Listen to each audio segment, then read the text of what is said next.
Why does it feel like God is breaking you? You pray for strength and you are met with unbearable pressure. You ask for wisdom and you are handed impossible problems. You beg for peace, and the storm only rages harder. You have been taught to see this as a sign that you are failing, or worse, that you have been abandoned. But what if this breaking isn't a punishment at all? What if it is a holy and necessary process? What if it is your coronation? There is a secret language of the divine, and it is not spoken in comfort. It is revealed in the fire. In the next few moments, you are going to learn this language. You will stop seeing yourself as the victim of your life and finally recognize the master's hand in your forging. Stay with me, because by the end of this, the very thing you call your pain, you will call your power. You feel it, don't you? That crushing weight, that immense pressure that seems to come from nowhere and everywhere all at once. You've asked, maybe even screamed into the void, why me? You assume it's a punishment, a cosmic error, a sign that you've taken a wrong turn. But that assumption is a chain, locking you to a reality you were meant to transcend. This feeling, this profound sense of being broken, is not a mark of your failure. Oh no. It is the undeniable signature of your selection. It's the first intimate whisper from the I Am within, confirming that the old version of you is no longer sufficient for the destiny that awaits. The universe isn't pushing you away, it's pulling you in. This isn't the end. This is the furnace being lit. And that fire, it's not meant to consume you. It is designed to burn away every single thing that you are not. Think of the master's sword. It doesn't achieve its legendary strength in a comfortable sheath. It is plunged into the heart of the fire, beaten upon with relentless force, folded and hammered until its very nature is transformed. This is your consciousness right now. Every challenge, every setback, every tear shed in the darkness, that is the hammer of the divine, shaping your inner world. You believe you are being destroyed, but you are being forged. The operant power within you is being tempered, conditioned to withstand pressures the old you couldn't even fathom. That infinite intelligence, the consciousness you call God, is not concerned with your temporary comfort. It is obsessed with your eternal capacity. And capacity is only ever built at the very edge of your perceived limits. This pain is not a judgment on who you were. It is a prophecy of who you are becoming. You are being made unbreakable, prepared to carry a glory that would shatter a lesser vessel. And none of this is by accident. This is not the work of chaos. This is divine, meticulous architecture. From the infinite sea of consciousness, your specific expression of the I Am was chosen for a purpose so great, it required a complete reconstruction of the vessel. To fulfill it, you must be perfectly tuned. The suffering you're experiencing is that very tuning process. It's chipping away at the ego, at the pride, at the false assumptions you've held about who you are and how the world works. It is forcing you to turn your gaze inward, to find the one and only source that never breaks, never falters, never fails. This is not a rejection from the divine. It is the most profound and intimate of invitations. It's an invitation to finally discover that you already are everything you have been seeking. The breaking is simply the shattering of the illusion that you were ever separate from that power. You've been mesmerized by the storm outside, haven't you? The failing business, the painful goodbye, the door that slammed shut. You see these as the source of your suffering. But that's only the surface, a shadow play for your senses. The real work, the great and glorious work, is happening within your inner world. These external events are merely the catalysts, divine triggers orchestrated to force your attention away from the effect and back to the cause. And the cause is always your state of consciousness. The real furnace is your imagination. The real hammer is the feeling you attach to your assumptions. For every moment of despair, you are being taught how to command a deeper faith. For every feeling of weakness, you are being shown exactly where your true, operant power resides. This journey isn't about fixing your circumstances. It's about remembering who has the power to select them. And so you stand here now in the midst of the fire, feeling the heat and the hammer. You've tried to fight it. You've tried to intellectualize it, to escape it, to bargain your way out of it. You've used your human will, your logic, your strength, and you found them all to be utterly powerless against this process. And that is the point. The purpose of this divine fire is not to test your limited strength, but to exhaust it completely. It is designed to bring you to your knees, to a holy point of release, of surrender. Here's what changes everything. The moment you stop fighting the breaking is the moment you begin to command the breakthrough. This process was never meant to be endured through your effort. It's a sacred invitation into a divine partnership, a call to let go of who you think you are, to finally allow who you truly are to emerge. For so long you've operated under the assumption that power is forged in resistance, in effort, in the sheer unyielding force of your personal will. Your world has taught you to be proud, to be self-reliant, to stand like an iron pillar against the storms. But that very stance, that rigid, unbending pride, is the one thing the divine consciousness cannot penetrate. It cannot fill a cup that is already overflowing with itself. The I Am does not and cannot flow through channels that are blocked by the ego's certainty. The breaking you are enduring is a profound act of mercy, meticulously designed to empty you of this grand illusion of self-sufficiency. It is only in the sacred cracks of your brokenness that the true light can finally pour in. God, that universal awareness, doesn't select the arrogant or the self-assured to reveal its power. It seeks the humble. It seeks the surrendered. It seeks the soul who has blessedly, finally, come to the end of their own strength. Surrender. To the ego, the word itself is a death sentence. It sounds like defeat, like failure, like raising a white flag to the chaos. But you must understand this, for it is the great secret of all spiritual masters. In this inner world, your true home, surrender is not an act of weakness. It is the ultimate assumption of power.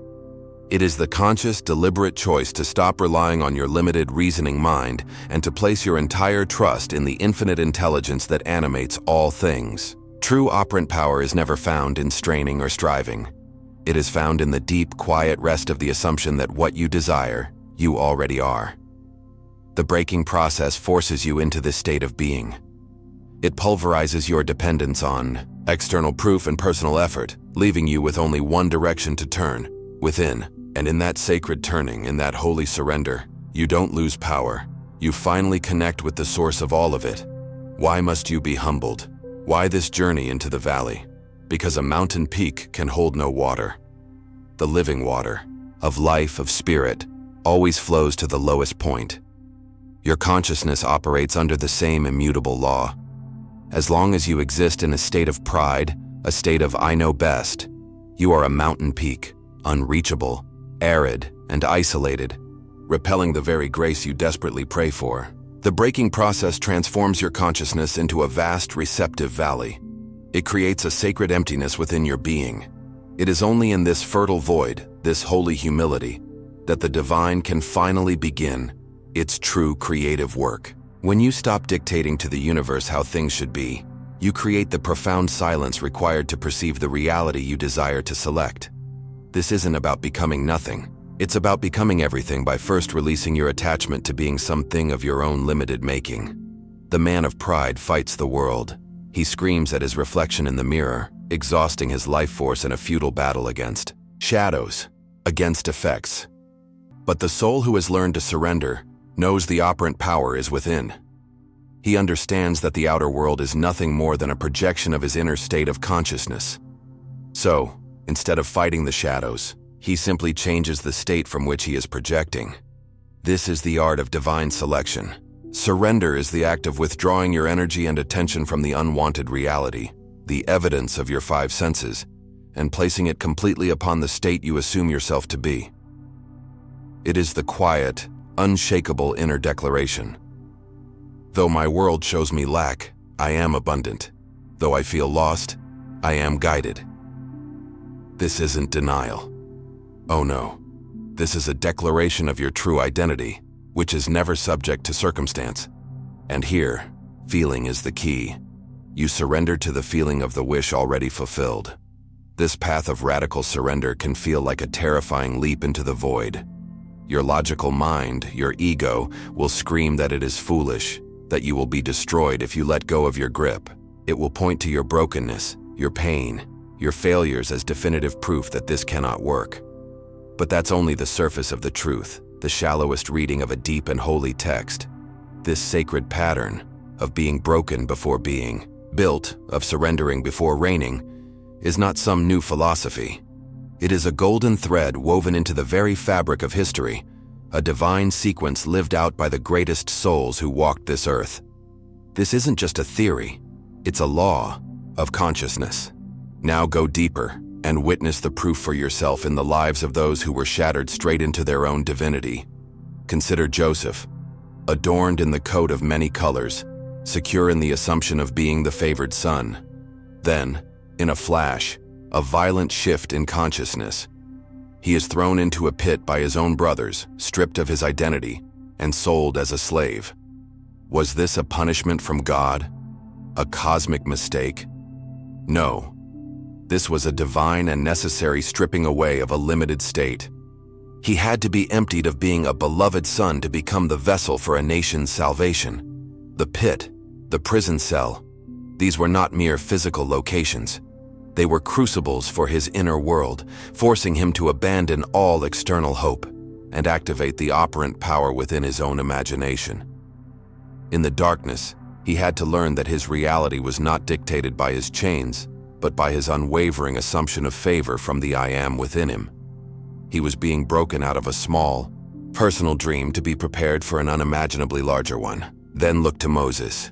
Raised in the opulence of Pharaoh's palace, a prince of Egypt, steeped in the consciousness of worldly power and authority, he was a man of action, of ego, of righteous fury. And in a single moment driven by that fury, his entire state collapsed. He became a fugitive, an outcast, a lonely shepherd in a barren and desolate land. For 40 years. Not a brief trial, but a lifetime of unlearning. Why? Because the consciousness of a prince could not liberate a nation of slaves. The assumption of, I can do this by my own strength, had to be utterly and completely shattered. The desert was his furnace. It burned away his Egyptian identity, his reliance on his own might, his pride. It humbled him until all that remained was a man who knew he was nothing on his own. And it was only from that state of perfect surrender, that empty vessel before the burning bush, that the voice of the great I Am could finally speak through him. And what of David? He was anointed king while still a shepherd boy, the seed of a royal assumption planted deep within his soul. But did a throne immediately appear? No. He was plunged into years of relentless, brutal persecution. He was hunted like an animal by the very king he was destined to replace, forced to sleep in cold caves and led an army of outcasts. This was not a delay of the promise. This was the divine process. The anointing was the selection of the state. The years in the wilderness were the forging of the consciousness that could sustain it. He had to be broken of his shepherd boy mentality, of his youthful naivety, and even of his rage and fear. In the darkness of those caves, he learned to rule his own inner world with absolute authority, long before he was ever given an outer kingdom. He had to feel the reality of being king, even when his senses screamed that he was a condemned fugitive. But that's only the surface of this sacred pattern. Now go deeper, to the ultimate blueprint of this divine law. Look at the life of Christ, the consciousness that knew its perfect oneness with the Father, the I Am, willingly subjected itself to the ultimate breaking. Betrayal, denial, condemnation, crucifixion. A complete and total surrender of the personal will to the divine assumption. The breaking of the body was the final dramatic symbol for the breaking of the ego's dominion. It was the ultimate demonstration that what is born of spirit, what is assumed in consciousness, cannot be touched or destroyed by the world of Caesar, the world of appearances. The phrase, "Not my will, but thine be done," is perhaps the most powerful creative statement in the universe. It is the passcode to resurrection. It is the conscious selection of a state beyond all physical limitation, a breaking so complete that it resulted in a wholeness that could never again be threatened. Joseph in the pit, Moses in the desert, David in the cave, Christ on the cross. Do not mistake these for mere ancient stories. They are mirrors. They are divine roadmaps charting the soul's inevitable journey into its own power. They are eternal, testaments to a single unshakable truth. The old consciousness must be emptied before the new can be established. The old state must be shattered before the new one can be born. Your current struggle, the very situation you are labeling a problem or a disaster, is your own sacred ground. It is your desert, your cave, your moment of profound and holy surrender. You are not being punished. You are walking a well-worn, consecrated path. And just like them, this breaking is not your end. It is your beginning. It is your coronation. And understanding that this process is the promise, well, that changes everything. You must grasp this key, for it will unlock you from the prison of your own despair. This process is redirection, not rejection. When a master sculptor takes his hammer and chisel to a block of marble, he is not rejecting the stone he chips away. He is passionately, purposefully, revealing the masterpiece that he alone can see within. Your consciousness is that marble, and every painful chip is simply the removal of what is not you, what was never truly you to begin with. The universe, the great I Am, is not invested in your temporary comfort. It is wholly invested in your eternal character. Comfort creates complacency. Character is forged only in the divine fire of adversity. This deep internal work is creating something within your soul that cannot be bought, cannot be sold, and can never be taken away. It is a resilience of spirit, a depth of being that will outlast every temporary struggle you will ever face. You are not being cast aside. You are being carved into your own perfection.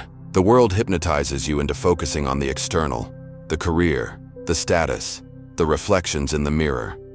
It teaches you that your identity is fused to these fleeting forms. This breaking process is a sacred and necessary intervention to shatter that grand illusion. It forcibly turns your gaze away from the temporary and directs it toward the eternal. The struggles you are facing today, as real as they feel, will pass. They are mist. They are vapor in the timeline of your soul. But the character being forged in your inner world right now, the unshakable faith being tempered in this fire, that is the real substance. That is forever. This is the great work. This is the divine alchemy of turning the lead of your pain into the pure gold of an unshakable state of being. You are not just surviving a storm, you are building an inner mansion, a fortress of consciousness so solid and so real that the gales of the outer world will never again threaten its foundations. It is a profound and mystical truth that the most powerful prayers are not born in times of ease, but in the depths of anguish. When every external support has been kicked out from under you, you finally learn to lean on the invisible. This is not the prayer of a beggar, pleading with a distant separate God. Oh no. This is the prayer of pure assumption and communion. It is the turning of your entire undivided attention inward, to the I Am, the one and only operant power. The pain has a purpose. It strips away the superficial desires and reveals the soul's one true longing, to know itself as the source. This breaking forces you into a state of constant, focused selection. Your faith is no longer a casual weekend belief. It becomes your very lifeline. It transforms from a fragile idea into a living, breathing, unbreakable knowing. You stop hoping for a change, and you start living from the feeling of that change already being a fact in your inner world. But why all this pressure? Why this intense, relentless forging? Because you cannot pour new, potent wine into old, brittle wineskins. The glory, which is simply the conscious awareness and wielding of the creative power of the I Am, requires a vessel that can contain it without shattering. The old you, the one constructed out of ego, doubt, and external validation, was too fragile for the purpose you were chosen for. This breaking process is, in truth, an expansion process. Every trial you withstand stretches your consciousness, making it more resilient, more pliable, more capable of holding a higher vibration and a more profound awareness. You are being meticulously transformed from a simple clay cup into a radiant golden chalice. The pain is the evidence of your expansion. You are being made fit to become a conscious vessel for a power that can shift realities. And this profound inner alchemy, this sacred transformation from a broken stone into a golden vessel, is not just for you. The divine intelligence is never so limited in its purpose. Every ounce of pressure, every moment of tearful surrender, every fiber of eternal character being forged in the furnace of your soul has a dual intention. It is to remake you, yes, that is the first stage. But it is also to prepare you to become a source of healing for others. Your scars are not meant to be hidden away in shame, but that's a revelation for a higher state of consciousness. Here's what changes everything.